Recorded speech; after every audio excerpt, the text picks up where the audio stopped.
July నెలలో మకర రాశి వారి రాశి ఫలాలు అలాగే వారు చేయాల్సిన పరిహారాలు ఏంటో చూద్దాం.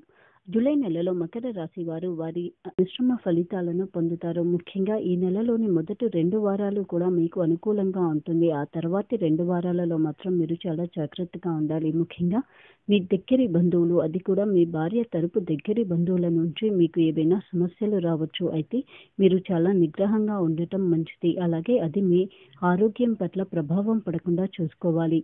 ఈ నెలలో మీరు ద్వితీయార్థం అంతా కూడా ఒక పరీక్షా కాలంగా ఉంటుంది. అలాగే అనవసరమైనటువంటి విషయాలకు సంబంధించి కలహాలు వచ్చే అవకాశం ఉన్నందువల్ల జాగ్రత్తగా ఉండాలి. అలాగే మీ ఆర్థిక స్థితి పట్ల మీరు 1-2 సార్లు ఆలోచించుకోవటం మంచిది. అలాగే ఎవరి నుంచైనా సరే రుణం కోసం ఈ నెలలో మీరు ప్రయత్నాలు చేయకపోవడం మంచిది.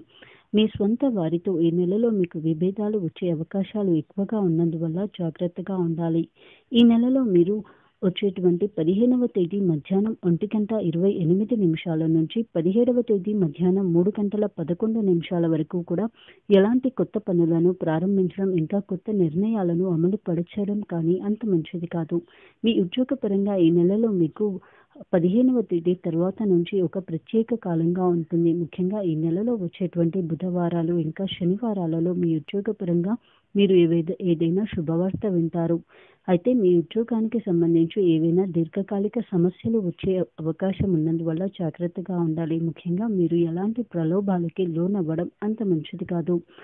ఈ నెలలో మీరు అందిపుచ్చుకునేటువంటి కొత్త అవకాశాలకు సంబంధించి మాత్రం మీ తొందరపాటుతనంతో ఏవైనా ఇబ్బందులు వచ్చే అవకాశం ఉన్నందువల్ల జాగ్రత్తగా ఉండాలి. నిరుద్యోగస్తులు వారి ఉద్యోగం కోసం ఈ నెలలో ఎక్కువగా కష్టపడాలి. ముఖ్యంగా ఏదైనా తక్కువ జీతంతో అయినా సరే ఈ నెలలో మీరు ఉద్యోగంలో జాయిన్ అవ్వడం మంచిది. ముఖ్యంగా ఈ నెల 31వ తేదీ లోపుగానే మీరు ఏదో ఒక జాబ్కి సంబంధించి స్థిరపడటం మంచిది.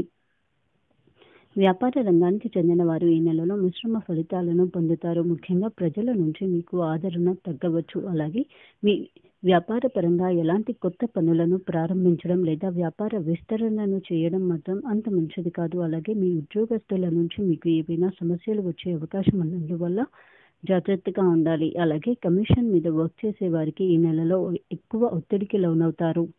రియల్ ఎస్టేట్ రంగానికి చెందిన వారు ఈ రోజు కుదుర్చుకునేటువంటి ఒప్పందాలలో మాత్రం జాగ్రత్తగా ఉండాలి. ముఖ్యంగా ఈ నెలలో మీరు ఎలాంటి కొత్త వెంచర్ల జోలికి వెళ్ళడం అంత మంచిది కాదు. బ్యాంకు రుణం కోసం ప్రయత్నాలు చేస్తున్న వారు ఈ నెలలో దానికి సంబంధించినటువంటి ధనాన్ని మాత్రం పొందలేకపోవచ్చు. విద్యార్థులు ఈ నెలలో ఎక్కువగా కష్టపడాలి. ముఖ్యంగా మీరు హాజరయ్యేటువంటి పోటీలలో ఈ నెలలో మీరు గట్టి పోటీని ఎదుర్కోవలసి రావచ్చు. ఈ నెలలో మీరు ఎంత ఎక్కువగా కష్టపడి చదివితే అది మీకు అంత అనుకూలమైనటువంటి ఫలితాలను అందించుతుంది. మీ భాగస్వామితో ఈ నెలలో మీరు సంతోషంగా ఉంటారు. అయితే మీ భాగస్వామి తరపు దగ్గరి బంధువులతో ఈ నెలలో మీకు అభిప్రాయ భేదాలు రావచ్చు. అందువల్ల మీరు జాగ్రత్తగా ఉండటం మంచిది. అలాగే ఎలాంటి ఆర్థికపరమైనటువంటి వ్యవహారాలను మీ దగ్గరి బంధువులతో ఈ నెలలో మీరు చేయడం అంత మంచిది కాదు. మీ కుటుంబ వ్యవహారాలకు సంబంధించి ఈ నెలలో రహస్యంగా ఉంచడం అంత మంచిది కాదు. ముఖ్యంగా మీ కుటుంబ సభ్యుల దగ్గర మీరు ఎలాంటి రహస్యాలను దాయడం మంచిది కాదు. అలాగే మీ సంతానానికి సంబంధించి ఒక సమస్య ఈ నెలలో మీకు ఎక్కువ ఇబ్బంది కలిగించవచ్చును. అలాగే వారి స్నేహితుల విషయంలో కూడా మీరు ఎక్కువ శ్రద్ధ వహించాలి. మీ సంతానం పట్ల ఈ నెలలో మీరు సంతృప్తిగా ఉన్నప్పటికీ వారికి సంబంధించి మీరు ఎక్కువగా శ్రద్ధ వహించాలి. ఆరోగ్యపరంగా మీరు ఈ నెలలో చాలా బలంగా ఉంటారు. అయితే అనవసరమైనటువంటి సమస్యల వలన అది మీ ఆరోగ్యం పట్ల ప్రభావం పడకుండా చూసుకోవాలి. అలాగే ఈ నెలలో మీరు గతంలో ఏవైనా అనారోగ్య సమస్యలు ఉంటే మాత్రం వాటిని తీర్చుకోవడానికి ఎక్కువగా శ్రద్ధ పెట్టవలసి ఉంటుంది. న్యాయస్థానంలో తీర్పు కోసం ఎదురు చూస్తున్న వారు వారి వాద్యాన్ని పై నెలలలోకి వాయిదా వేసుకోవడం మంచిది. ముఖ్యంగా ఆస్తి సంబంధిత విభేదాలు అయితే మాత్రం ఇరువైపుల నుంచి పురోగతి లేకుండా కొనసాగుతాయి. అలాగే వారసత్వంగా రావలసి ఉన్నటువంటి ధనానికి సంబంధించి కూడా ఈ నెలలో ఎలాంటి పురోగతి ఉండకపోవచ్చు.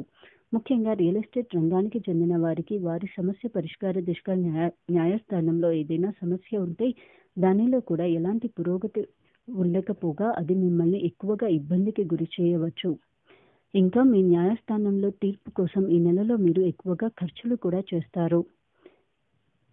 ఈ జూలై నెలలో మకర రాశి వారు చేసేటువంటి ప్రయాణాలు మంచి ఫలితాలను అందించుతాయి. అయితే విదేశీ ప్రయాణాల కోసం ప్రయత్నాలు చేస్తున్న వారు ఈ నెల 16వ తేదీ నుంచి 29వ తేదీ మధ్యలో మీ వీసా ఇమిగ్రేషన్ కోసం ట్రై చేయడం మంచిది. అలాగే మీ ఆరోగ్యం పట్ల ఎక్కువగా శ్రద్ధ వహించుతూ ఈ నెలలో మీరు ఎలాంటి దూర ప్రయాణాలను చేయకపోవడం మంచిది.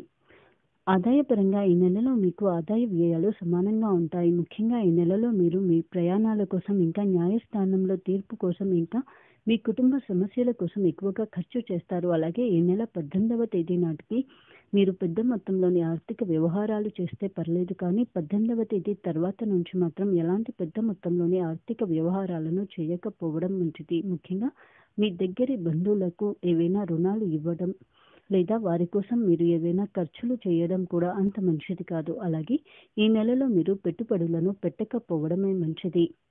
ఈ నెలలో మీరు చేయవలసినటువంటి పరిహారాలు: ఈ నెలలో వచ్చేటువంటి మంగళ, శనివారాలలో మాంసాహారాన్ని తినకపోవడం మంచిది. అలాగే ఆధ్యాత్మిక జ్ఞానాన్ని పెంపొందించుకోవడం కోసం శనివారాలలో శివాలయానికి వెళ్ళండి. ఇంకా శుక్రవారం రోజున దుర్గాదేవిని ప్రార్థించడం మంచిది. అలాగే ఆర్థిక సమస్య పరిష్కార దిశగా వెంకటేశ్వర స్వామిని స్మరించుకోండి.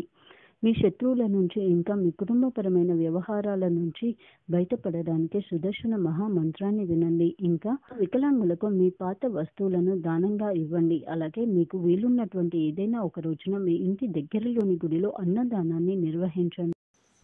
ప్రతి నెల మరియు ప్రతి వారం మీ రాశి ఫలాలు, మీరు చేయాల్సిన పరిహారాలు తెలుసుకోవడం కోసం మా ఛానల్ని సబ్స్క్రైబ్ చేసుకోవడం మర్చిపోకండి.